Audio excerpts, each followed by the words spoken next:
Hello everyone, welcome back. This is a game 3 between the Grandmaster Gukesh from India and Grandmaster Ding from China of their World Chess Championship 2024 Singapore. The score is 1.5 to 0.5 in the favor of Ding. In the first game, Ding beats Gukesh with the black pieces.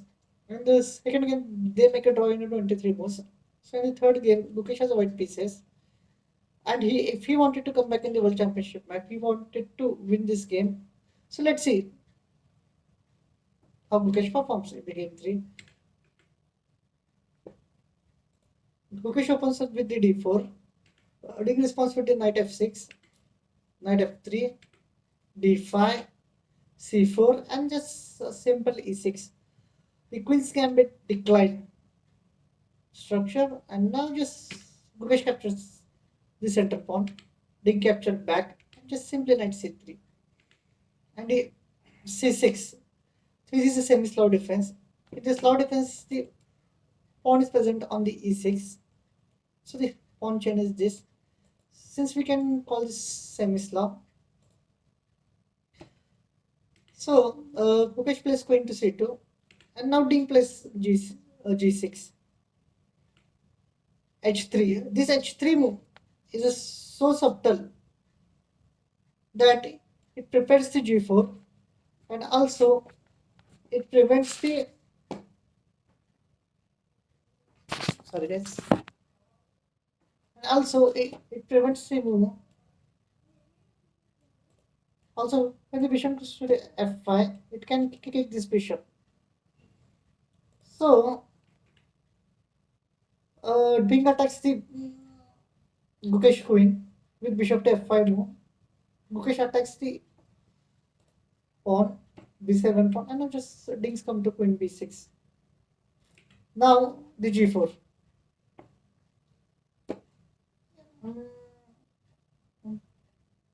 After this move, the Ding has many choices. He can exchange the queen, and he can go back with the bishop, or maybe he can go here, or he can go here, and then he can play here.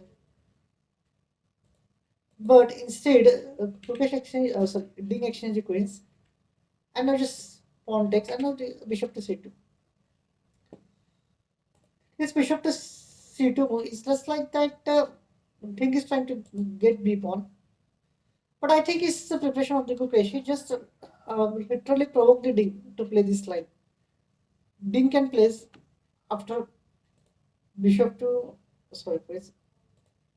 After h3, Ding can goes to c7.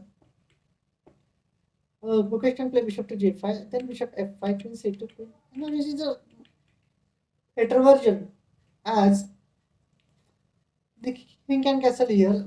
The bishop is developed, and also this square is also open. But instead, Ding choose this line. And now after bishop to c2, bishop to f4. Here, this is the most critical moment of the game. As, let's say, Ding pawn is attacking this pawn, but technically you cannot capture this pawn because if you capture this pawn, it's just simply knight d7. Bishop has to go here and now just takes. Let's say you try to protect this. Let's say white tries to get back this piece. You try to protect this pawn by this and now just simply bishop to g2. That's it. It's over. What you can play here? Let's say I go this, then you just simply this. Game over. So instead, Ding plays h5, another brilliant move by Ding. And I simply rook to g1 by Gukesh. Pawn takes pawn, pawn takes pawn, and knight to d7. This knight to d7 move, this is the only move which maintains the equality for Ding, and he finds it after thinking about 30 minutes. And now Gukesh just plays knight to d2. The Gukesh is technically trying to trap the Ding's bishop on the c2. So here are only a subtle set of moves. You must be played if you wanted to keep your bishop. put d close rook to g8, another brilliancy by Dingleren, and just pawn to the g4. Sorry, pawn to the g5. This move is a little inaccuracy by Gukesh, as it frees the square for the bishop. It also comes with attack on the bishop. So it's literally solved all the problem of the Dingleren, which is just having. So d press knight to h5.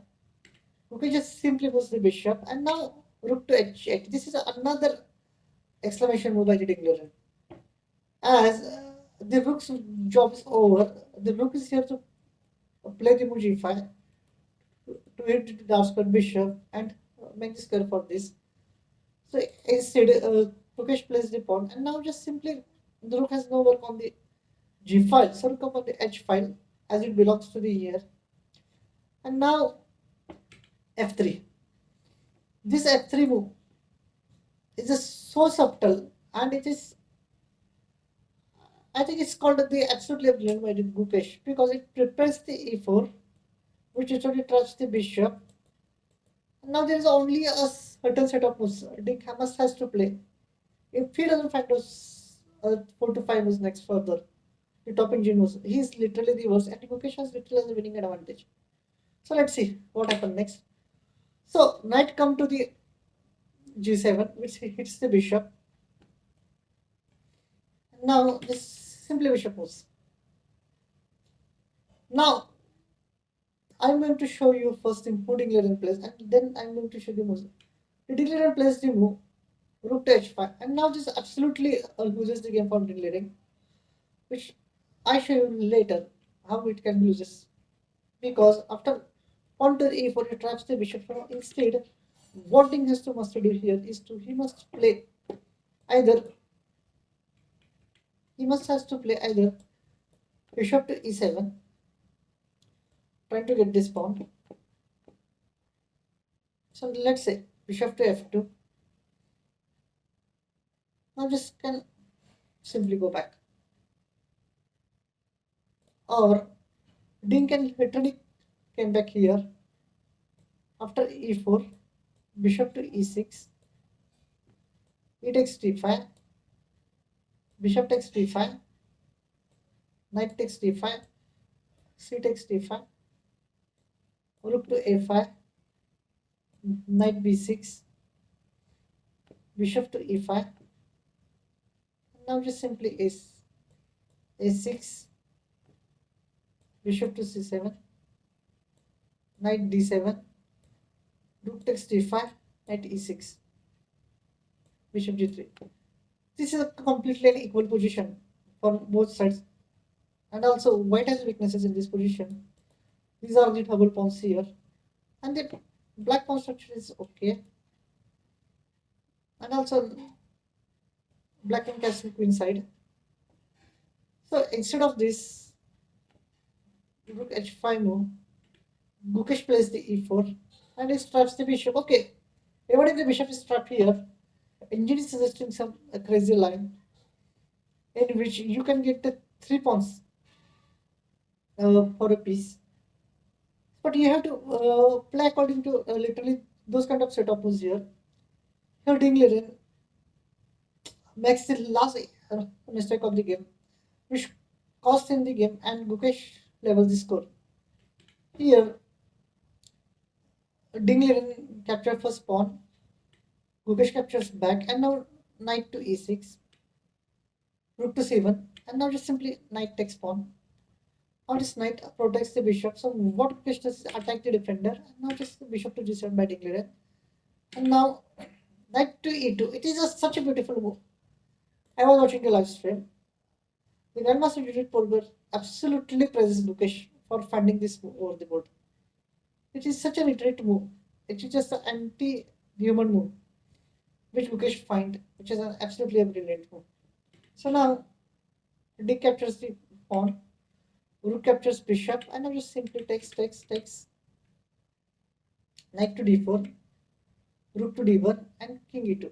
This position is technically a dead loss for Dingleren. It has nothing to do in this position. We can save. Instead, what Dingleren must have to find is, okay, sorry for that. After d4, Dingleren must has to find the move knight to e6. As let's say now if rook to c1 played, then knight to d4, bishop to f2, bishop to c5, bishop takes bishop, pawn takes bishop, rook to g2, bishop captures the knight, pawn takes bishop, and now simply bishop capture. In this position, Gukesh doesn't have the bishop square. Also, this knight can neutralize this knight. We have two connected pass pawns, and this pawn can be easily exchanged with this pawn, and this pawn is not going anywhere. So this is a draw. Or you can also play bishop to g7 here instead of bishop to f5. Now in this variation, rook to g2, knight captures pawn, knight takes knight, sorry, knight captures pawn, knight captures knight, bishop captures on e4, knight captures on the e4, and I just simply pawn takes, and bishop takes one.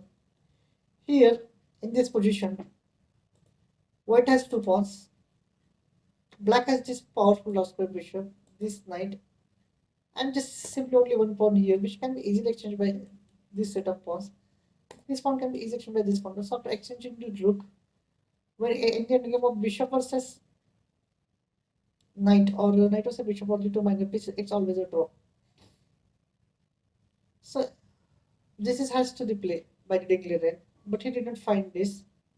So the games after bishop to g2, only Ding plays a6, and now just simply b3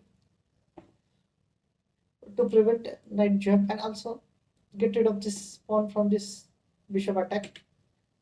Rook to d7, rook to c1, and just king to e7, rook to d1, king to e8.